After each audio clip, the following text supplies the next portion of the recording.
이사야 7장 오늘 한번 살펴보겠습니다. 아하스 왕이 하나님을 시험하길 거부한 이유, 그리고 임마누엘 예언의 의미 두 가지를 한번 살펴보겠습니다. 먼저 아하스 왕은 왜 하나님을 시험하지 않는다고 말했는가? 이사야 7장 10절에서 13절 같이 한번 우리가 살펴볼게요. 자, 이사야 본문 펴놓으시고 같이 한번 읽어볼까요? 시작. 여호와께서 또 아하스에게 말씀하여 이르시되 너는 내 하나님 여호와께 한 징조를 구하되 깊은 데에서든지 높은 데에서든지 구하라 하시니 아하스가 이르되 나는 구하지 아니하겠나이다. 나는 여호와를 시험하지 아니하겠나이다 한지라. 이사야가 이르되 다윗의 집이여 원하건대 들을지어다. 너희가 사람을 괴롭히고서 그것을 작은 일로 여겨 또 나의 하나님을 괴롭히려 하느냐. 자, 나는 하나님을 시험하지 않겠습니다. 징조를 구하라 했더니 하나님을 시험하지 않겠습니다. 이제 이렇게 말하죠. 자, 이 의미가 뭔가? 먼저 이제 이 징조, 하나님이 아하스 왕에게 징조를 제안하신 배경을 한번 살펴볼 텐데요. 우리가 읽지 않았지만 압달락 1절 9절에 그 배경이 있습니다. 그러니까 이제 우리가 개관 시간에 첫 시간에 살펴본 것처럼 당시 아수르라는 나라가 패권을 가진 강대국으로 부상하고 있었습니다. 그래서 주변 나라들이 위협을 느끼죠. 중국이 이렇게 강력해지니까 미국이 견제하죠. 또 주변 나라가 위협을 느끼죠. 또 그 남중국해의 많은 나라들이 중국 군함 파견할 수 있도록 파견하도록 할 때마다 위협을 느끼죠. 그러니까 아수르가 커지니까 이게 이스라엘하고 아람하고 또 주변 몇몇 국가들이 동맹 연합 전선을 만들어서 대항하고자 하는 거예요. 그리고 아수르가 뭐 관대한 나라가 아니라 잔인한 나라였어요. 적국을 침공을 하면은 적군들을 그냥 가차없이 창에 꿰서 달아났어요. 그러니까 이제 적극적으로 대항을 하는 거죠. 근데 이제 이스라엘 베가 왕하고 아람 왕 르신이 야 유다 너희는 뭐하냐 빨리 가입해 이제 한 나라라도 끌어들여야 되니까. 근데 이제 유다가 거부하는 거예요. 유다는 이 아스 유다 왕은 디그라빌레셀이라 하는 아수르를 두려워했죠. 그래서 잘 지내고 싶은 거예요. 그래서 동맹을 거부해서 여기에 이제 화가 난 북이스라엘하고 아람이 유다를 침공합니다. 유다를 침공해요. 그러니까 풍전등화 같은 위기죠. 이미 이제 북이스라엘 아람의 침공으로 유다의 많은 군인이 죽었어요. 그래서 나라가 절체절명의 위기의 순간에 처해 있을 때 바로 하나님이 이 징조를 제안하신 거예요. 자, 하나님을 의지하라. 믿음을 요구하는 거죠. 그때 하늘에서든지 땅에서든지 높은 데서든지 깊은 데서든지 징조를 구하라. 하나님은 적극적으로 징조를 보여주고 싶은 거예요. 하나님이 너희 편이라는 거를. 근데 이제 아하스가 이런 배경에서 거부하는 거죠. 자, 압달락 1절 9절에서 아람과 이스라엘 동맹 소식에 아하스 왕과 백성이 2절을 보면 마음이 숲이 바람의 흔들림 같이 흔들렸더라. 이렇게 표현하고 있어요. 떨고 있는 거죠. 이런 상황에서 이사야는 아하스를 만나서 적국의 두 왕을 언급하면서 이들은 연기나는 두 부직갱이에 불과하다. 이렇게 이제 설명을 합니다. 부러질 것이다. 그래서 두려워하지 말고 낙심하지 말라 권면합니다. 이어서 이사야는 유다를 쳐서 자신들이 아하스 왕은 패해버리고 자신들이 수족처럼 부릴 수 있는 새 왕을 유다에 세우겠다고 두 왕이 이제 계획을 세우는 거예요. 근데 하나님 말씀은 이 계획이 성취되지 못할 것이다 라고 아하스에게 지금 설명을 해주고 있는 거예요. 믿음을 심어주고 있는 거예요. 이런 상황에서 하나님은 아하스에게 하나님께 대한 믿음을 요구하십니다. 이것만이 살 길이라는 걸 강조하시는 거죠. 그러면서 9절 말미에 만일 너희가 굳게 믿지 아니하면 너희는 굳게 서지 못하리라 하시니라. 이때 하나님을 믿음으로 의지하지 못하면 너희가 경고케 되지 못할 것이다. 실패하게 될 것이다 라고 경고하고 있는 거예요. 이처럼 아하스 왕은 절체절명 위기의 순간에 하나님께 대한 믿음을 요구받습니다. 그게 바로 징조를 구하라는 제안으로 나타나는 거죠. 자, 이런 믿음에 대한 권면에 이어서 하나님께서 아하스 왕에게 징조를 구하라고 말씀하시는데, 자 10절 11절에 여호와께서 또 아하스에게 말씀하여 이르시되 너는 내 하나님 여호와께 한 징조를 구하되 깊은 데서든지 높은 데서든지 구하라. 하나님께서 히스기야 왕에게 징조를 주셨죠. 해 그림자를 뒤로 물러나게 하는 하늘의 초자연적인 징조를 통해서 하나님 당신의 말씀을 확증해 주신 것 같이 아하스 왕에게도 징조를 통해 확증해 주시길 원하셨습니다. 징조를 구하되 깊은 데든지 높은 데든지 하늘과 땅을 움직여서라도 징조를 보여주겠다 하고 표현하는 거죠. 그런데 놀랍게도 아하스 왕은 이러한 징조를 거부합니다. 12절 초반에 아하스가 이르되 나는 구하지 아니하겠나이다. 어머나 세상에, 구하라고 했는데 하늘과 땅을 움직여서라도 징조를 주겠다고 하나님이 친히 말씀하셨는데 나는 구하지 아니하겠나이다. 이게 무슨 담대함인지 모르겠어요. 그렇다면 독자들은 아하스 왕은 왜 하나님의 징조를 거부했는가 의문을 갖게 되죠. 자, 두 번째 아하스가 징조를 거부한 이유, 왜 징조를 거부했는지 12절을 다 보니까 이렇게 말합니다. 아하스가 이르되 나는 구하지 아니하겠나이다. 나는 여호와를 시험하지 아니하겠나이다 한지라. 그러니까 아하스가 징조를 구하지 않겠다는 이유는 표면상으로 하나님을 시험하지 않겠다는 거예요. 굉장히 모범 답안처럼 들리죠. 굉장히 믿음의 고백처럼 들리죠. 자, 아하스는 하나님을 시험하는 행위를 금지한 신명기 6장 16절을 암시적으로 언급한 거죠. 신명기 6장 16절에 너희가 마사에서 시험한 것 같이 너희 하나님 여호와를 시험하지 말고. 그러나 아하스 왕이 하나님을 시험하지 않겠다고 한 것은 안타깝게도 믿음의 표현이 아니었습니다. 오히려 하나님을 믿지 않는 불신의 표현이었다는 거죠. 자, 이에 대해서 최윤각 교수는 아래와 같이 설명을 합니다. 예언자는 아하스에게 하나님의 전쟁으로부터 그들을 보호하고 지키실 것에 대한 징조를 구하라고 요청한다. 하지만 현실 권력과 눈에 보이는 열강을 더욱 신뢰했던 아하스는 나는 여호와를 시험치 아니하겠나이다 라고 말하며 하나님의 제안을 교묘히 거절한다. 그러니까 신앙적인 용어를 표현해서 거절한다는 거죠. 하나님을 시험하지 않겠다는 그의 고백은 그가 깊은 신앙심이나 경건을 소유한 것처럼 보이게 한다. 하지만 실상 그는 하나님과 그분의 보호를 믿지 않았기 때문에 그런 징조를 구할 필요가 없었다. 왜요? 아하스는 다른 대안을 생각하고 있었다는 거예요. 하나님 말고. 아하스는 이미 자신의 지혜와 모략에 따라 전쟁을 준비하고 있었다. 그는 아수르 왕이죠. 디글랏 빌레셀, 발음이 힘드네요. 디글랏 빌레셀에게 막대한 조공을 바쳐서 군사적인 도움을 요청합니다. 또한 예루살렘 성벽과 성 안의 수로를 방비함으로써 치밀하게 전쟁을 준비합니다. 그렇게 그는 하나님의 보호와 승리하게 하심에 대한 징조를 구하라는 이사야 요구를 교묘한 방식으로 거절한 것이죠.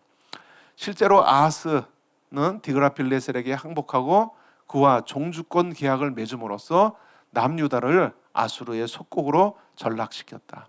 하나님 손에 벗어나서 아수르 손에 자신을 맡긴 거예요. 종주권 계약이라는 게 이제 언약의 언약. 그러니까 더 강한 나라가 약한 나라와 함께 언약을 맺는 겁니다. 자, 이 언약에 따르면 강한 나라는 약한 나라가 침공을 당할 때 도와줘야 돼요. 보호할 언약적인 의무가 있습니다. 대신 약한 나라는 강한 나라에게 복종하고 조공을 바쳐야 돼요. 조공을 바쳐야 돼요. 근데 이 종주권 언약이 하나님과 하나님 백성의 언약과 유사합니다. 강한 존재와 약자의 언약. 그래서 이스라엘이 침공을 당하면은 하나님은 지키셔야만 합니다. 그게 언약적인 의무예요. 그래서 말도 안 되게 이스라엘에 굉장히 소수만 남아 있는데 적국은 어마어마한데 하나님이 다 물리치시잖아요. 이게 단순히 하나님이 도와주시는 게 아니라 언약에 충실하신 거예요. 구원해 주시고 보호하시는 거예요. 대신에 이스라엘은 하나님만 섬겨야 돼요. 종주권 계약에서 아수라고 언약을 맺었으면 이스라엘은 아수로만 황제국으로 인정해야 되는 거예요. 섬겨야 되는 거예요. 자, 그거와 마찬가지입니다. 자, 하나님을 시험하지 않겠다는 아하스 말, 믿음의 표현일 수 없는 이유는 만일 하나님을 신뢰하는 마음으로 비롯된 것이라면 그가 아수르 왕 디글랏빌레셀과 동맹을 맺기 위해 계속적으로 노력하지 않았을 것입니다. 존 오스왈트 또한 동일한 관점에서 설명을 합니다. 이달락에서 선지자는 아하스를 시험한다. 선지자는 아하스에게 하나님을 시험해 볼 것을 권유하지만 시험을 받고 있는 대상은 사실 왕 자신이다. 맞아요. 하나님의 요구에 대해서 아하스가 어떻게 반응할 것인가, 사실 아하스가 지금 테스트 받는 입장이죠. 아니면 그 대신 그러니까 아하스는 하나님을 믿고 국권이 세워짐으로써 9절 후반부의 말씀에 실제로 반응할 것인가, 아까 읽은 말씀이죠. 너희가 믿지 않으면 견고히 서지 못하리라 하는 말씀이죠. 아니면 그 대신 그런 믿음을 거부할 것인가. 그러나 아하스는 그런 증거를 원치 않는다. 왜 그런가? 그의 마음은 분명 이미 정해져 있기 때문이다. 아하스는 자신과 자기 나라의 운명을 아수로, 당시 눈에 보이고 현실적인 대안을 선택한 거예요. 강력한 아수로. 그 앞에는 어떤 곳이든지 다 파괴시키는, 강력해 보이는 눈의 현실적으로 너무 믿음직한 아수로에게 맡길 것이고, 그런 극단적인 결정은 그러니까 극단적인 결정이란 게 아무것도 의지하지 않고 현실을 의지하지 않고 하나님만을 의지하는 거. 이런 건 부적절하다는 어떤 증거를 원치 않는다. 증거는 믿음을 확증해 줄 수 있을 뿐이다. 믿음이 없는 곳에는 증거는 단지 달갑지 않은 것, 적당히 얼버무리고 넘어갈 필요가 있는 어떤 것일 뿐이다. 믿지 않는 다윗왕가를 향한 이사야의 메시지는 그들이 어리석다고 거부한 것, 그러니까 하나님의 보호만 의존하는 것을 말하는 거죠. 그리고 그들이 거부한 것은 사실은 궁극적인 지혜인 반면에 그들의 인간적인 지혜, 아수를 의지하는 것은 어리석은 선택이라는 것이 이제 드러나죠. 역사를 통해서. 자, 뿐만 아니라 13절에 기록된 이사야의 반응을 통해서 아하스의 대답이 믿음의 고백이 아님을 알 수 있다. 나는 하나님을 시험하지 않겠습니다 할 때 믿음의 고백이었다면 이사야가 인정을 해줬겠죠. 박수 쳐줬겠죠. 왕이시여 믿음이 적지 않도소이다 하면서 칭찬을 해줬겠죠. 근데 이사야의 반응이 그게 아니에요. 13절에 보니까 이사야가 이르되 다윗의 집이여 원하건대 들을지어다. 너희가 사람을 괴롭히고서 그것을 작은 일로 여겨 또 나의 하나님을 괴롭히려 하느냐. 부정적인 반응이죠. 그러니까 아하스의 이 선택으로 인해서 이제 유다가 크게 괴롭힘을 당한다. 어려움을 당한다. 왜요? 아수르 때문에. 아수르가 아람과 북이스라엘을 멸망시키고 그것에 만족한 게 아니라 이스라엘도 넘봅니다. 이스라엘도 침략해서 예루살렘 성 외에, 그리고 작은 성 외에 다 함락당해요. 함락당했다는 건 수많은 군인들이 예루살렘 빼놓고 그렇죠, 거의 죽거나 포로가 됐거나 수많은 부녀자들은 욕을 보는 거죠. 그러니까 이 결정으로 인해서 하나님을 의지하지 않고 인간적인 대안을 의지한 것을 통해서 이런 결과가 나타난 거예요. 그래서 하나님이 앞에 구절에서도 너희가 믿지 아니하면 굳건히 서지 못하리라. 실패하게 되는 거죠. 따라서 아하스 왕이 하나님을 시험하지 않겠다고 말하면서 징조를 거부한 것은 믿음의 표현이 아니라 오히려 불신의 표현이라는 것을 나타냅니다. 그럴지라도 의문이 남습니다. 하나님을 시험하지 않겠다는 말 자체는 올바른 것이죠. 그런데 하나님은 왜 징조를 구하라고 요구하셨는가? 그렇죠? 예. 진짜 하나님을 시험하지 않겠다는 말 자체는 올바른 것이고, 또 그런 믿음이 있으면 징조가 필요 없다고 여길 수 있는데, 그럼 왜냐하면 징조를 구하는 게 어떻게 보면 하나님을 시험하는 거잖아요. 그렇죠? 예. 자, 그래서 이 점이 해결되죠. 의문이 날 수 있죠. 그러나 이 경우 아하스가 징조를 구해야 하는지가 문제되지 않는 것은 하나님이 먼저 징조를 제시했기 때문에. 그렇죠? 하나님 편에서 먼저 징조를 제시한 거죠. 히스기야의 경우처럼 믿음을 붙돋아주기 위해서, 격려해주기 위해서. 예. 자, 이에 대해 오스왈트는 이렇게 설명합니다. 아하스는 하나님을 시험하는 행위를 금지한 신명기 6장 16절을 암시적으로 언급했다. 그러나 그 구절의 의미는, 그러니까 신명기 구절의 의미는 의심과 반역에서 생겨나는 증거에 대한 요구에 대한 것이다. 그런 시험은 사실 하나님께 혐오스러운 일이지만 믿음에서 자라나고 믿음에서 비롯되는 하나님께 대한 시험은 담대히 하나님을 의지하는 어떤 그런 근거가 된다는 거죠. 하나님은 그런 시험을 요구하신다. 예. 자, 열왕기하 20장 8절 11절 히스기야가 징조를 구하는 거죠. 해 그림자가 뒤로 물러나는 거 우리가 다 알고 있기 때문에 읽지는 않겠습니다. 또 말라기 3장 10절에서도 하나님을 시험하라. 예, 하나님께서 직접 말씀하십니다. 자, 한번 같이 읽어볼까요? 말라기 3장 10절 시작. 만군의 여호와가 이르노라.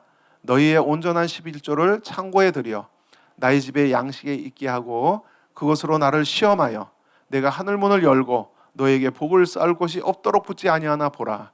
예, 자, 긍정적인 시험, 긍정적인 징조 구함이 있다는 거예요. 이처럼. 예, 알렉 목티어는 기드온의 예를 들어서 설명합니다. 기드온이 징조를 구하죠. 예, 자, 다른 데 다 비가 내리고 양털만 말라 있으면은, 예, 내가 믿음으로 행하겠습니다. 또 다른 데는 다 말라 있고 양털에만 젖어 있으면은, 이슬에 젖어 있으면 내가 믿음으로 행하겠습니다. 예. 그래서 하나님이 격려 차원에서 기도원에게 용기를 주시려고 그런 징조를 허락하시죠. 이제 그걸 통해서 설명합니다. 자, 그것은 의심하거나 불신했기 때문이 아니라 자기가 하나님의 뜻을 따라 행하고 있다는 것에 대한 갑절의 확신을 원했기 때문이다. 기도원의 경우에 징조를 구한 것은 그 자체가 믿음의 헌신의 표현이었다라고 말을 합니다. 그러면 이제 모든 의문이 다 해소가 되죠. 그래서 징조를 구하는 것은 부정적인 의미가 있지 않고 부정적인 의미만 있는 것이 아니라 성경에서 이런 믿음을 격려하기 위한, 또 믿음 가운데 하나님 뜻을 바로 확신하고 행하기 위한 그런 징조로서 긍정적인 의미도 있다라는 것을 우리가 살펴보았습니다. 자, 두 번째, 처녀가 잉태하여 아들을 낳을 것이란 예언에 관한 견해들. 자, 이 본문도 우리가 읽어보겠습니다. 자, 아하스가 하나님을 시험하지 않겠다고 징조를 거부했어요. 그리고 어떻게 이스라엘과 하나님을 괴롭게 하느냐 하고 그 다음에 이제 시작된 게 네가 징조를 구하지 않았기 때문에 다윗의 집, 다윗 왕가에게 하나님이 친히 징조를 주실 것이다. 그게 바로 이 말씀이에요. 14절, 그러므로 주께서 친히 징조를 너에게 주실 것이라. 보라, 처녀가 잉태하여 아들을 낳을 것이요 그의 이름을 임마누엘이라 하리라. 그가 악을 버리며 선을 택할 줄 알 때가 되면 엉긴 젖과 꿀을 먹을 것이라. 대저 이 아기가 악을 버리고 선을 택할 줄 알기 전에 네가 미워하는 두 왕의 땅이 황폐하게 되리라. 그러니까 두 나라가 멸망하게 된다는 거죠. 여호와께서 에브라임이 유다를 떠날 때부터 당하여 보지 못한 나를 너와 내 백성과 내 아버지 집에 임하게 하시리니 곧 아수르 왕이 오는 날이라. 두 왕국이 망할 뿐만 아니라 아수르가 유다도 침공하게 된다는 거죠. 그걸 이제 경고하고 있는 거죠. 자, 일반 신자들뿐만 아니라 불신자들에게까지 알려진 14절. 보라 처녀가 잉태하여 아들을 낳을 것이 임마누엘이라. 불신자들도 알아요, 이 말씀을. 자, 근데 사실 이 구절은 많은 논쟁을 품고 있는 구절입니다. 크게 압축하면은 여기서 처녀는 누구인가, 그리고 임마누엘은 누구인가 도대체 하는 논쟁이죠. 자, 일반 신자들에게 처녀는 마리아이고 임마누엘은 예수님으로 알려져 있지만은 신약의 성취에 앞서서 이 예언이 당시 당면한 유다의 현실 가운데 어떤 인물을 상정하고 있다는 점에서 논쟁이 파생되고 있습니다. 그렇죠. 자, 그 아기가 악을 버리고 선을 택할 줄 알기 전에 두 왕국이 패한바되리라 했잖아요. 그러니까 아하스 시대적인 상황을 말하는 것처럼 보이니까 이거는 신약의 성취 이전에 구약적인 상황에서 어떤 인물을 말하는 것이다 라는 데서 여러 가지 논쟁이 파생이 되는 겁니다. 그럼 거기서 처녀 누구고 도대체 여기서 임마누엘은 누군가? 도대체 이 두 왕국이 파멸되는 이 시점에 임마누엘, 또 임마누엘을 출산하는 처녀는 도대체 누구란 말인가? 이 논쟁이죠. 먼저 우리가 짚고 넘어가야 되는 게 처녀의 의미입니다. 이 처녀의 용어에 대해서도 또 많은 논쟁이 있어요. 다수 학자들은 처녀로 번역된 히브리어 알마, 알마를 임신이 가능한 젊은 여자로 봅니다. 그렇다면은 굳이 꼭 남자를 알지 못하는 처녀로 볼 필요가 없는 거죠. 임신이 가능한 젊은 여자, 젊은 세댁도 임신이 가능한 젊은 여자나요. 어린 나이에 결혼한 젊은 세댁도 임신이 가능한 젊은 여자에 속하는 거예요. 다 포괄적으로. 따라서 이 알마는 단지 젊은 여자를 의미하고 처녀를 의미하는 것으로 사용된 베툴라라는 전문적 단어가 따로 있다는 것 때문에 알마를 처녀로 번역하는 것에 논쟁이 이어져 왔습니다. 많은 학자들은 그래서 여기서 이 알마는 처녀가 아니라 그냥 젊은 여자다. 우리 구약 주석들 보면 많은 학자들이 이렇게 풀어갑니다. 젊은 여자. 또 어느 번역본은 그냥 젊은 여자, 영우먼 이렇게 번역을 합니다. 이 점에 대해 알렉 모티어가 이 논쟁들을 잘 정리했어요. 그래서 좀 길지만 실었습니다. 자, 이 알렉 모티어가 아주 잘 이렇게 설명을 했습니다.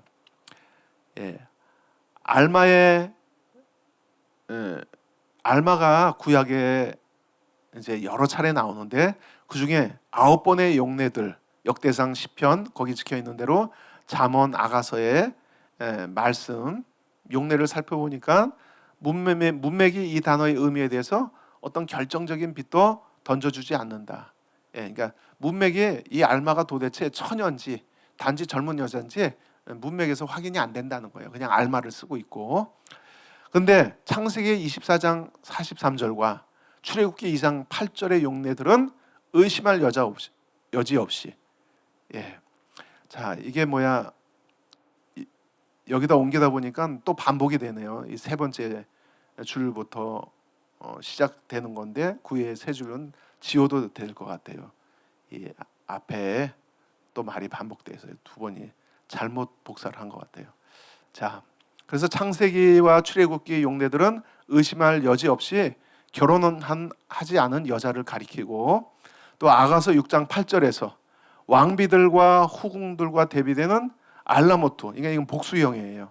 알마는 단수, 알라모트는 복수형인데 여기는 결혼하지 않은 처녀들을 가리킨다. 따라서 문맥이 판단을 허용하는 본문들에서는 알마는 단순히 젊은 여자를 가리키는 일반적인 용어가 아니라 처녀라는 특별한 의미를 지닌다. 그리고 성경 밖에서도 확인할 수 있는 자료 내에서 알마는 결혼한 여자를 지칭하는데 단 한 번도 사용되지 않았다는 사실도 주목할 만하다. 이제 무슨 말인지 이해가 되시죠? 예. 그러니까 이 알마가 문맥에서 확인 안 되는 용례에 제외해 놓고 문맥에서 설명이 가능한 모든 구절은 다 처녀에 대해서, 처녀라고 처녀의 의미를 가지고 사용되었다는 거죠. 그리고 성경 외의 자료들에서도 알려진 자료 내에서는 한 번도 결혼한 여자를 알마로 표현한 적이 없다. 그런 용례가 없다라는 사실도 주목할 만하죠. 그리고 또 학자들이 베툴라가 진짜 처녀를 나타내는 전문 용어다. 근데 이사야가 이 단어를 사용하지 않고 그냥 알마를 사용했다. 그러므로 알마는 처녀가 아니다. 이제 이 역어에 대해서 이제 반박하는 거예요. 베툴라 신약 구약에 50번 나옵니다. 이 중에 12번은 비유적 의미로 사용돼서 그 용례로서 가치가 제한적이고요. 다른 14번의 용례도 그냥 젊은이들 이라는 일반적인 의미를 지니고 있습니다. 일반적인 의미를 지닌 그냥 바후로라는 단어와 결부되어 있어서 결정적인 증거가 되지 않습니다. 근데 가장 많은 용례로 쓰여던 그러니까 21번의 용례, 이 21번의 용례에서는 처녀들을 가리키는 게 확실해 보인다고 합니다. 하지만 우리가 유의할 것은 이 단어의 의미를 지시하는 것이 단어 그 자체가 아니라 문맥이라는 거예요. 문맥. 문맥에서는 이 단어가 다른 의미로도 사용됐다가 그냥 젊은이들 이런 용례로도 사용됐다가 처녀의 의미로 또 많이 사용됐다는 거예요. 그래서 이거는 단어 자체가 아니라 문맥에서 이 단어의 의미를 설명해 준다.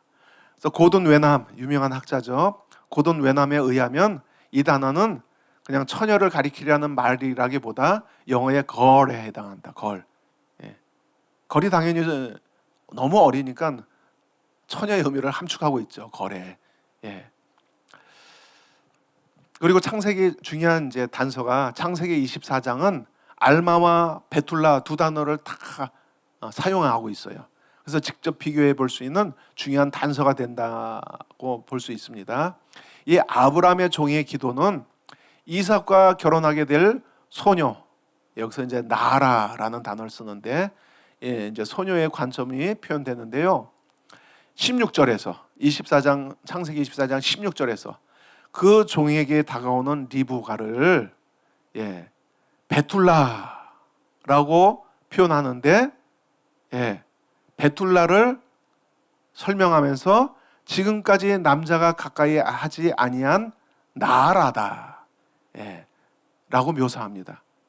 자, 이런 수식어들은 베툴라라는 단어만으로는 그런 수식어들이 담고 있는 구체적인 의미들을 다 지니고 있지 않다는 것을 보여준다. 이해가 되세요, 여러분? 베툴라가 그냥 처녀의 의미가 있으면 이런 수식어들이 필요 없어요. 리브로가라는 베툴라가 걸어온다. 그럼 끝. 베툴라가 처녀이기 때문에. 근데 베툴라라는 단어를 써놓고 설명이 들어가요. 지금까지 남자가 가까이 하지 아니한 나아라. 젊은 어린 여자더라. 그러니까 뭐예요? 베툴라를 설명해 주는 거예요. 뒤에서. 근데 베툴라의 의미가 처녀로 딱 제한되어 있다면 이런 설명이 필요 없다는 거죠. 근데 이런 설명을 담고 있다는 것은 베툴라만으로 처녀라는 분명한 의미가 다 이렇게 정립되어 있지 않기 때문에 그렇다는 거죠. 자, 리브가에 대한 이런 누적된 지식이 전제된 가운데 43절에서 최종적으로 그녀를 알마라고 묘사합니다. 따라서 여기에서 알마는 결혼 정년기에 미혼의 여자를 가리키는 집약적인 용어임이 분명하다. 이것은 전체적으로 보아서 만일 이사야가 아무도 손대지 않은 순결한 처녀를 나타내고자 했다면 베툴라라는 표현을 사용했을 것이라고 단언할 만한 근거가 없다는 것을 의미한다. 이 창세기 단서가요. 베툴라가 아니라 알마가 그런 의미에 더 가깝다. 사실 이것이 이 단어의 의미를 분명하게 드러내주는 모든 문맥 속에서 이 단어가 지닌 의미다. 뭐예요? 처녀라는 의미죠. 따라서 이사야는 자기가 사용할 수 있는 단어들 중에서 처녀의 출산을 표현하기에 가장 적절하고 그런 의미로 이야기에 언어학적으로 문제가 없는 단어를 사용한 것이다. 에드워드 영이라는 또 구약의 유명한 학자죠. 에드워드 영 또한 알마가 결코 결혼한 여인에게 사용된 용례가 없다는 것을 여기서 지적하고 있습니다. 무엇보다도 자, 구약을 헬라어로 번역한 번역본이 뭐예요? 70인역이죠. 70인역에서 히브리어 알마를 처녀를 의미하는 헬라어 단어 파르테노스라고 번역했어요. 이게 결정적인 단서죠. 자, 70인역을 누가 번역했어요? 유대인들. 구약의 정통한 학자층이에요, 대부분. 그러니까 율법 학자들이라고 추정되는 구약의 정통한 사람이 헬라어로 번역했어요. 자, 이것은 히브리어의 정통한 유대인 자신들이 히브리어 알마를 헬라의 처녀로 해당하는 의미로 이해했기 때문에 파르테노스를 썼다는 거예요. 이해가 되시죠? 그리고 무엇보다도 신약 저자인 마태가 이 파르테노스를 사용했습니다. 따라서 우리는 이 알마가 처녀를 가리키는 용어이기 때문에 이사야 7장 14절에서 처녀라고 번역된 것이 올바르다고 볼 수 있습니다. 자, 이해가 되시죠? 물론 파르테노스 또한 어떤 문서의 문맥에서는 모호할 때가 있어요. 그러나 그 소수의 용례를 빼놓고 사전적인 분명한 의미는 처녀입니다. 아무리 어떤 학자가 그 소수의 용례를 들고 나와도 사람들이 탁 파르테노스 하고 떠올릴 때는 그냥 처녀인 거예요. 자, 그래서 이제 우리가 처녀의 의미를 해결했습니다. 이거를 이제 전제하고 처녀와 임마누엘에 대한 견해들로 들어가 보겠습니다. 그러니까 이제 짜잘한 견해들은 여기서 다 제거돼요. 그래서 주요 견해만 여기서 싣겠습니다. 이 처녀가 해결됐기 때문에. 자, 처녀가 그냥 젊은 여자라는 전제에서 해석이 처녀는 그냥 그 당시에 아스 또 그 아들들 경건한 어머니들을 얘기하고 그가 출산한 임마누엘은 그 경건한 어머니들이 난 자식들, 아들들이다. 왜냐하면 믿음의 고백이다. 어머니가 이제 아들을 임마누엘이라고 짓잖아요. 왜? 적국이 쳐들어와도 하나님이 우리와 함께 하신다. 이 두 왕국이 쳐들어와도 하나님이 우리와 함께 하신다 하는 그 경건한 어머니들의 신앙 고백이라는 거죠. 자, 이런 견해가 있는데 처녀 우리가 살펴봤기 때문에 이 견해는 제거됩니다. 근거가 없는 것으로. 그리고 많은 학자들이 이 견해를 반대합니다. 그렇다면 그게 왜 어떻게 하나님이 친히 주신 징조가 될 수 있느냐? 그렇죠? 그건 너무 일반적이지. 그걸 어떻게 징조라고 말할 수 있나? 그리고 그 당시에 어떤 어머니도 아들을 임마누엘이라고 졌던 기록이 없어요. 그냥 추정일 뿐이에요. 추측, 상상 그뿐이에요. 그 이상 그 이하도 아니고 어떤 근거도 없어요. 처녀란 뜻도 그런 뜻도 아니고 경건한 어머니 아닙니다. 그냥 결혼하지 않는 여자이기 때문에 이런 견해들은 그냥 당연히 다 제거되는 겁니다. 그리고 주요 견해들만 거기에 이제 실었습니다. 첫 번째 견해.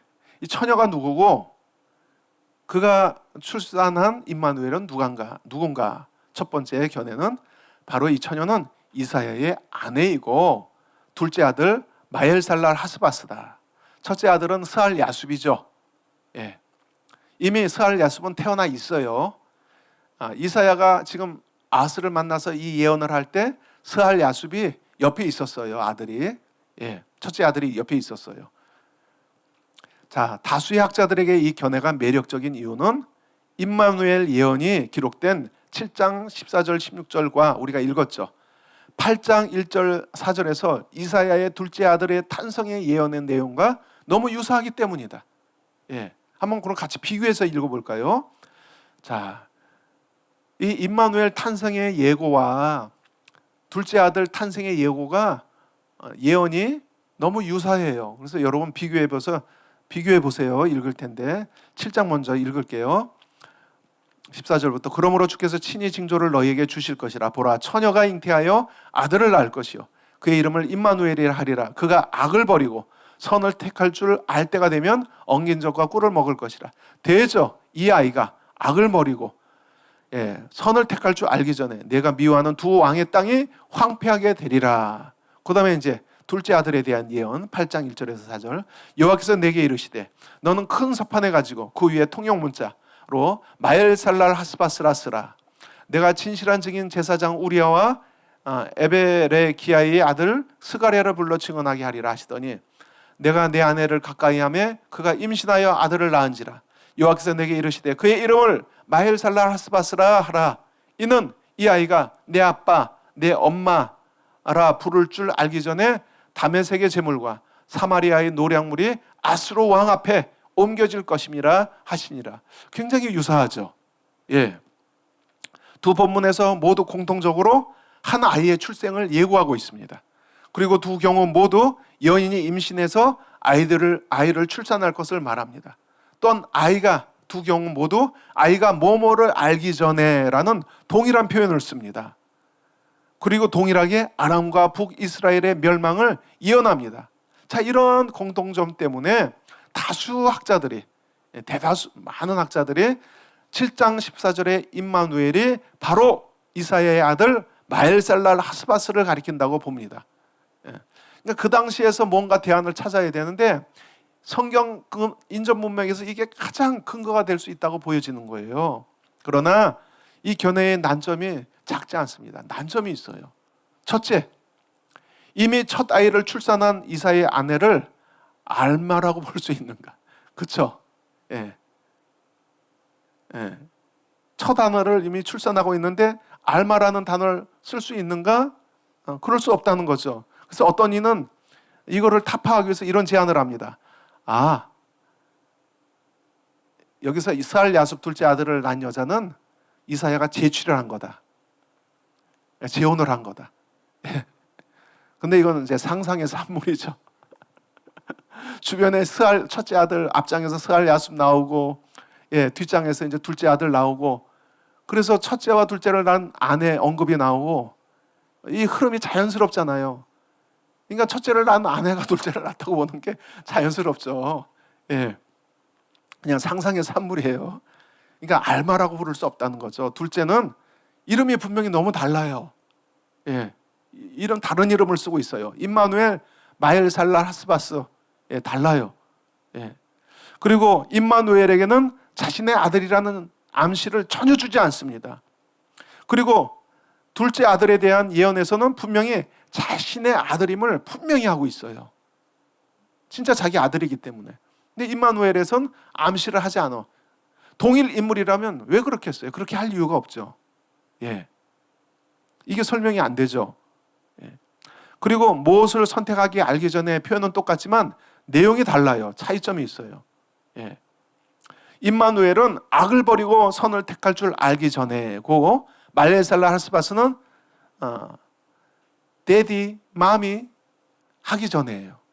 그러니까 전자는 악을 버리고 선을 택할 줄 알 때, 그 나이를 12세에서 20세 나이로 대부분 추정하고요. 데디, 맘 이런 거는 2세 전후, 2세 전후로 추정해요. 그러니까 나이대도 너무 다른 거예요. 마지막으로 결정적인 난점은 이겁니다. 지금 임마누엘의 징조를 누구한테 주셨어요? 아하스 왕과 다윗의 집이요. 다윗 왕가에게 주어진 징조예요, 이게. 그러니까 임마누엘은 다윗 왕가의 혈통과 연관성을 가집니다. 그래서 8장 8절 우리가 읽지 않았지만 여기서 임마누엘의 표현이 다시 나와요. 임마누엘 표현이 다시 나오는데 이사야 전체에서 임마누엘 표현이 안 나와요. 이 7장 14절하고 조금 떨어져서 이 8장에 가서 이 8절에서 임마누엘이 또 나오는데, 임마누엘을 언급하면서 유다 왕국을 너의 땅이라고 표현합니다. 이건 뭐예요? 그가 왕적인 존재라는 거예요. 단순히 선지자의 아들이 아니라, 선지자의 아들내미가 아니라 다윗 왕거의 왕적인 존재라는 거예요. 이 임마누엘이. 그리고 무엇보다 이사야의 다른 메시아 본문과 연관시켜 본다면 예, 이사야의 여러 가지 메시아 본문들이 나오잖아요. 이새의 뿌리에서. 그럼 거기 메시아 본문에 나오는 메시아가 누구예요? 다윗 왕가의 후손들이잖아요. 그렇죠? 그러니까 임마누엘은 다윗 왕가의 혈통이어야 한다는 거죠. 그래서 이사의 아들이 될 수 없다는 겁니다. 이런 여러 가지 이유로 인해서. 그래서 이것은 파기됩니다. 많은 학자들이 제안하는 이것은 파기됩니다. 두 번째 제안은 이거예요. 견해는 그렇기 때문에 처녀를 아하스의 아내로 보는 것이고 아들을 히스기야로 보는 거예요. 예. 자, 아하스 아내가 또 처녀라고 성립될 수 있는 거는 아하스 아내 중에 당신 왕이 후궁들이 많잖아요. 예. 그래서 이미 아이를 출산한 여자들도 있고 또 처녀를 데려다 결혼하잖아요. 후궁을 계속 들이기 때문에. 그래서 처녀라는 말이 성립되는 것이고, 그리고 히스기야가 다윗 왕가의 혈통이잖아요. 그러니까 이게 가장 강력한 대안이 바로 이 견해입니다. 다윗 왕가의 혈통이기 때문에. 예. 그래서 이 견해가 더 설득력을 갖죠. 그럼에도 불구하고 이 견해에 또 치명적인 약점이 있습니다. 참 어렵죠. 성경이 어렵습니다. 이사야가 아하스에게 이것을 예언할 당시 히스기야는 이미 출생이 있었어요. 그러니까 학자들이 이걸 놓친 거예요. 이걸 비평한 학자들은 이걸 찾아낸 거예요. 이미 출생이 있었고 연대기로 따지니까 이미 9살 소년이었어요.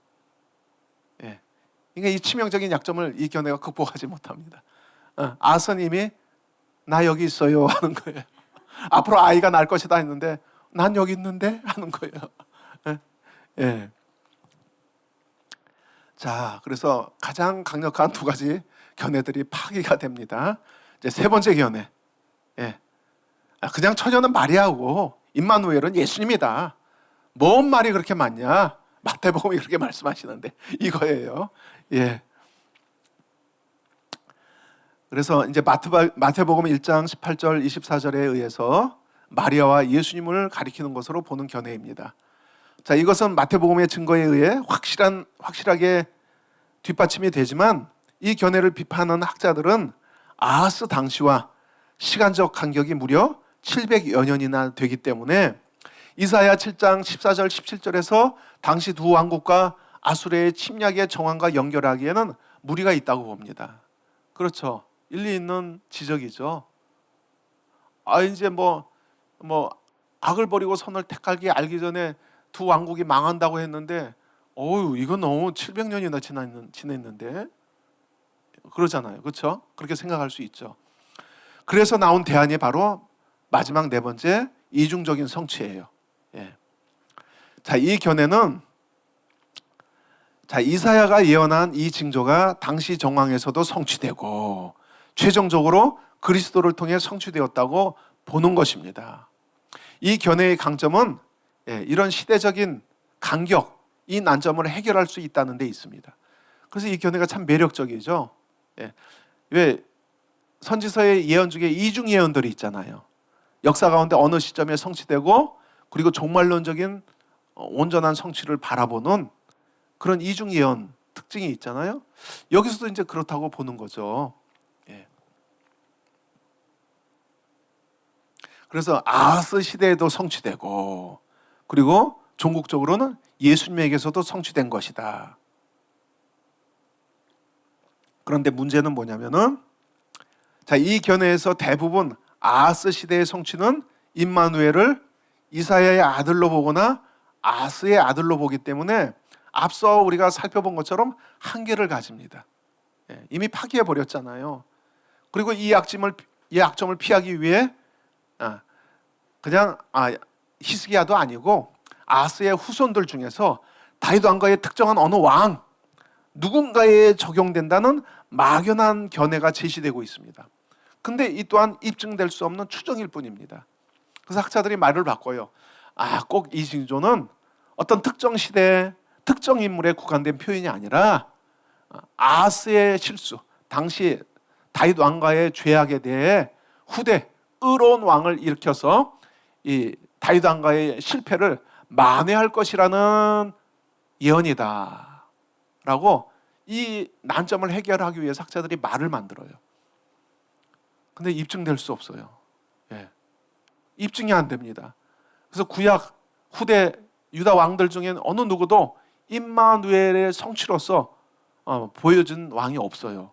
의로운 왕은 일어나지만은, 뭐 요시아나 그나마 요시아, 의로운 왕은 일어나지만 뭐 임마누엘 성취라는 말이 없어요. 아무 힌트도 없어요. 없어요. 예. 자, 우리가 살펴본 바에 따르면 마태복음의 분명한 증언 외에 다른 견해들은 해석상 난점을 해결하지 못했습니다. 따라서 우리가 확실성이 있는 견해를 취하고자 한다면 이사야 7장 14절의 처녀의 잉태와 임마누엘의 출산의 징조는 바로 마리아와 예수님으로 보는 마태의 증언의 근거뿐입니다. 그렇죠? 가장 확실한 근거는 마태복음의 증거뿐이에요. 다른 견해들은 난점을 갖고 있어요. 해결이 안 돼요. 예. 자, 근데 가장 확실한 근거는 마태에서 이미 근거를 제시하고 있습니다. 이에 확실한 근거가 없다는 거예요. 그럼 우리 선택의 폭이 굉장히 이제 제한되죠. 한 가지로 정해질 수밖에 없죠. 자, 이에 대해서 존 오스왈트는 예리한 지적을 합니다.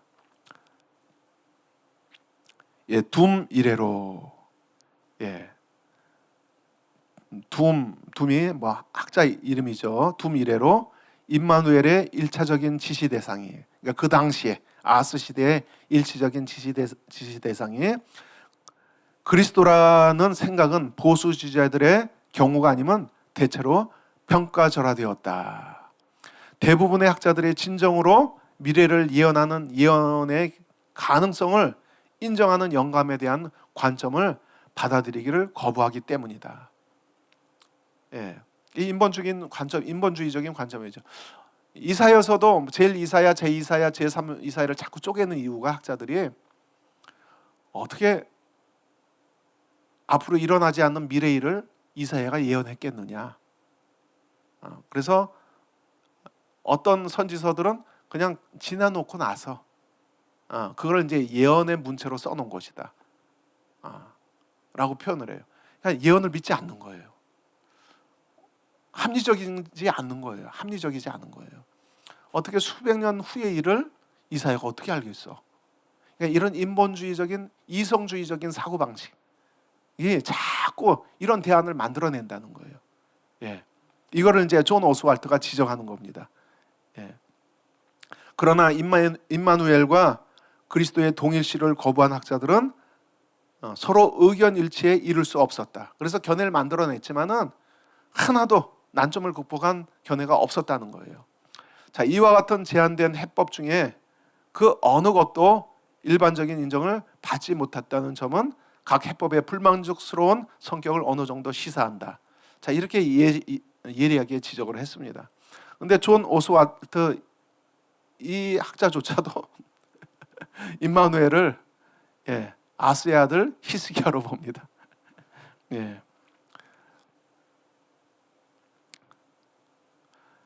자, 이사야 7장 14절을 마리아와 예수님만으로 보는 견해를 지지하는 문맥적인 근거는 다음과 같습니다.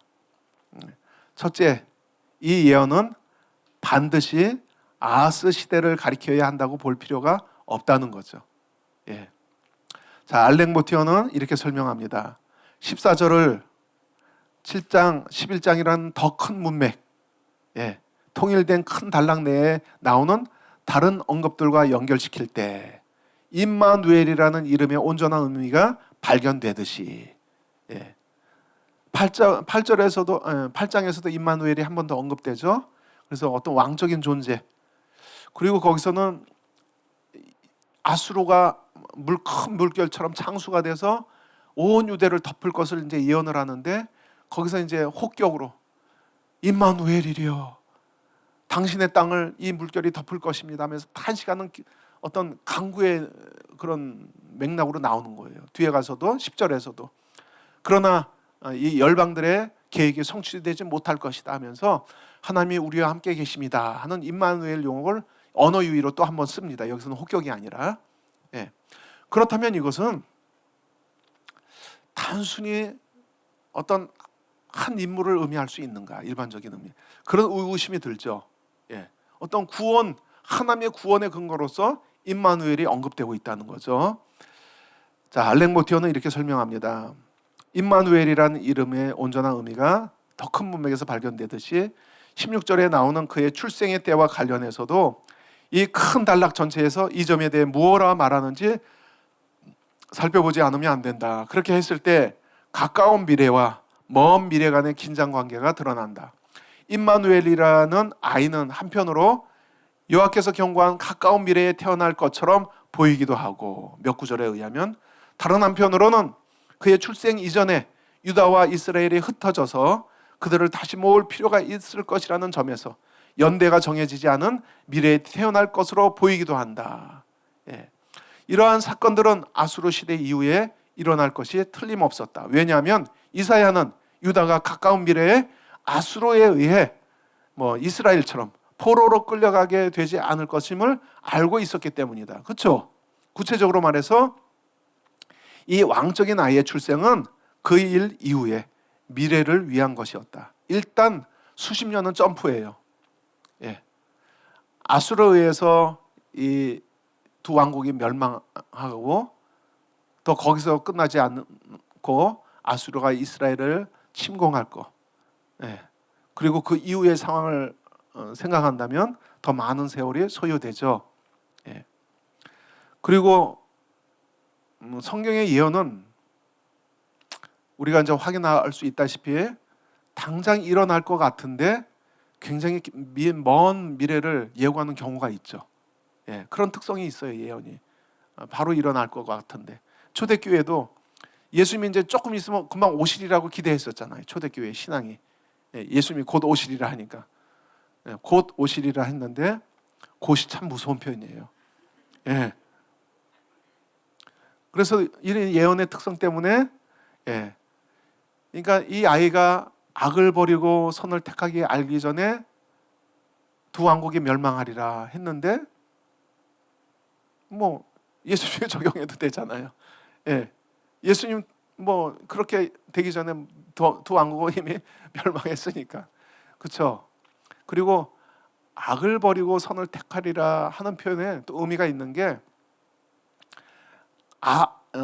아스를 비롯해서 유다의 역대 왕들은 여기서 실패했습니다.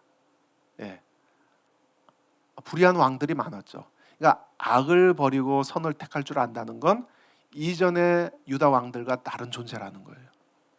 예. 그래서 이사야 메시아 문맥에서 나오죠. 이사야에서 새싹이 나오는데 그가 악을 행치 않으시고 공의와 정의로 통치하실 것이다. 그러니까 온전한 통치자로서 준비되기 전에 다윗 왕가의 후손으로서 역대 왕과는 다른 공의와 정의의 통치를 펼치기 전에 이런 왕국들이 멸망하는 또 아수르가 침공하는 이런 일들이 벌어질 것이라고 예언하고 있는 것입니다. 이렇게 큰 문맥에서 보면은 단순히 아스 시대에 직면한 어떤 인물이라고 꼭 반드시 그렇게 해석할 필요는 없다는 거죠. 그리고 둘째 근거는 이 징조는 하나님께서 친히 하나님 자신이 친히 주시는 것으로 다른 징조들과 차별성을 갖습니다.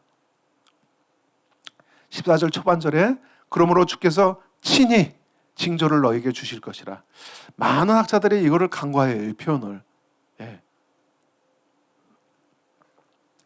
이사야서에서 징조라는 표현이 11번 나오는데요. 하나님의 친히 징조를 주실 것이라는 표현은 여기에서만 유일하게 사용되었습니다. 다른 징조들도 다 하나님으로부터 비롯됐죠. 그렇죠? 이 징조는 하나님으로부터 이제 비롯되는 건데 여기서 이 징조는 차별성을 갖고 있어요. 친히 주실 것이다. 그래서 7장 14절 처녀가 아들을 잉태하고 낳는 이 징조가 다른 징조들과는 차별화된 징조라는 것을 함축하고 있습니다.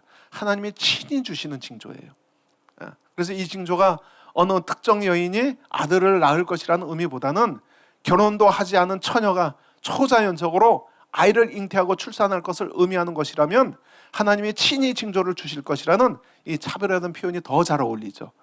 그렇지 않나요? 예. 처녀가 아들을 낳는다. 여기서 이 처녀라는 단어를 썼어요. 우리는 생각하기에 그럼 처녀가 아들을 낳지 누가 아들을 낳아? 예. 왜 처녀라는 말을 썼을까? 예, 처녀. 예. 다 초혼이고, 예. 첫 자식을 낳으면은 처녀가 결혼하고 아들을 낳는 거지. 그래서 그 처녀, 여기서 처녀는 그런 처녀가 아닌 것 같아요. 그렇죠? 친히 징조를 주셨는데 스테파노스, 알마 이 단어를 특별히 썼어요. 그렇다면은 초자연적인 출생을 강조하기 위해서 쓴 거다라고 보는 것이 합리적이지 않습니까? 예. 셋째, 예. 이사야 7장의 임마누엘 예언은 이사야서 안에서 다른 메시아 예언과 연결이 됩니다. 자, 임마누엘 한 구절만 살펴볼게요. 임마누엘이라는 표현이 8장에서도 등장하는데 이제 아수르의 침공을 예언하는 거예요. 그러므로 내가 흉용하고 창이란 큰 하수 곧 아수르 왕과 그의 모든 위력으로 그들을 뒤덮을 것이라. 그 모든 골짜기에 차고 이제 유다의 침공에 온다는 거죠.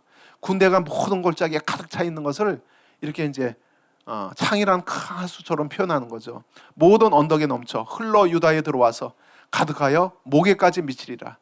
임마누엘이여, 그가 펴는 날개가, 그러니까 아수르 왕이 펴는 날개가 내 땅에, 당신의 땅에 가득하리라. 어떻게 하겠습니까? 이런 의미죠. 임마누엘이요. 그러니까 임마누엘 존재가 단순히 어떤 이사야 아들 이렇게 말할 수가 없죠.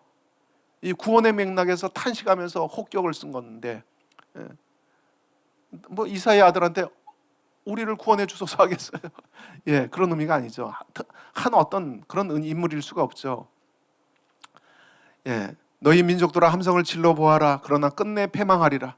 너희 먼 나라의 백성들아 들을지어다. 너희 허리를 동이라. 그러나 끝내 패망하리라. 너희 허리에 띠를 띠라. 그러나 끝내 패망하리라. 너희는 함께 계획하라. 그러나 끝내 이루지 못하리라. 말을 해보아라. 끝내 시행되지 못하리라. 이는 하나님이 우리와 함께 계심이라. 이것도 똑같이 히브리어로 임마누엘이에요. 근데 앞에처럼 혹격이 아닙니다. 예. 자, 그래서 언어 유희로서 이런 구원, 이런 큰 위기 가운데 하나님이 유다를 보존할 것이라는 미래의 소망을 이 임마누엘의 인물이 함축하고 있다는 거예요. 예. 그러면 이거는 보통 인물이 아니죠. 예. 그 당시에 어떻게 누구에게 해당될 수 있는, 사용될 수 있는 표현일까?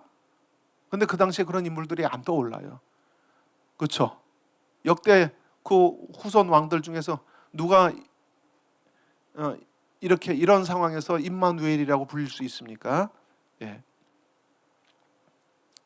자, 알렉 모티어가 이 부분에 대해서 잘 설명합니다. 이 단락은 서로 밀접하게 통합된 더 큰 단락, 좀 넓은 맥락도 그것을 요구한다. 임마누엘이여, 내 땅에라는 말이 나온다. 임마누엘은 단순히 어떤 아이일 수가 없다. 또한 어느 평범한 아이가 어떻게 열방의 침략앞에서 여호와 백성의 안전한 근거가 될 수 있겠는가? 끝으로 그의 출생이 그의 백성을 구원하게 되고, 9장에 나온 메시아 본문이죠. 그의 여러 이름 중에 전능하신 하나님이시라, 모사라, 이런 전능하신 하나님이시라 하는 표현이 나오잖아요. 그 메시아 본문에서. 예. 그러니까 이 임마누엘은 다른 메시아와 연관했을 때 그 백성을 구원하는 인물이고 전능하신 하나님의 이름도 갖고 있는, 다윗 가문에서 태어나게 될 왕, 이 왕을 임마누엘을 분리해서 생각하는 것은 불가능하다는 거죠. 자, 이러한 여러 가지 지표를 감안했을 때 이사야가 말한 이 징조는 여호와의 약속을 이룰 어떤 인물에 대한 것인데, 그 인물은 바로 신적인 존재라는 거예요. 이렇게 한 민족의 구원의 근거가 되고, 그 이름은 모사라 뭐라 하면서 영존하신 아버지라 이름을 갖고 있는데, 그런 신적인 존재, 신적인 다윗의 자손의 출생을 이사야가 미리 보았고 우리로 하여금 그의 출생의 유일무이성을 이해할 수 있도록 토대를 놓았다라고 이 견해를 지지하면서 알랭 모티어가 이렇게 잘 설명을 했습니다. 자, 그래서 이 처녀와 임마누엘이 직접적으로 마리아와 예수님의 성취를 바라보는 미래적 예언이라고 볼 수 있습니다. 하나님을 불신하고 불의한 아스로 대표되는 다윗 왕조를 심판하고 새로운 징조를 주셨는데, 심판하고자 새로운 징조를 주셨는데 그 대체로 일으키는 새로운 왕, 바로 메시아 탄생을 친히 징조로 주신 것으로 이 문맥을 해석할 수 있어요. 하나님께 대한 믿음을 거부하고 불의한 자가 또 다른 나라들을 선택했어요. 여기서 유다 왕가는 분기점을 맞이했다 학자들은 봅니다. 그래서 이제 심판이 예고되는 거예요. 이후부터는 돌이킬 수 없는 거예요. 자, 맺는 말. 아스 왕의 큰 위기 앞에 하나님을 의지하지 않고 세상의 강대국을 의지함으로써 그가 믿음의 사람이 아니라 눈앞의 현실을 보는 자라는 것을 드러내었습니다. 그런데 이러한 모습은 오늘날 많은 신자들에게서도 찾아볼 수 있는 모습입니다.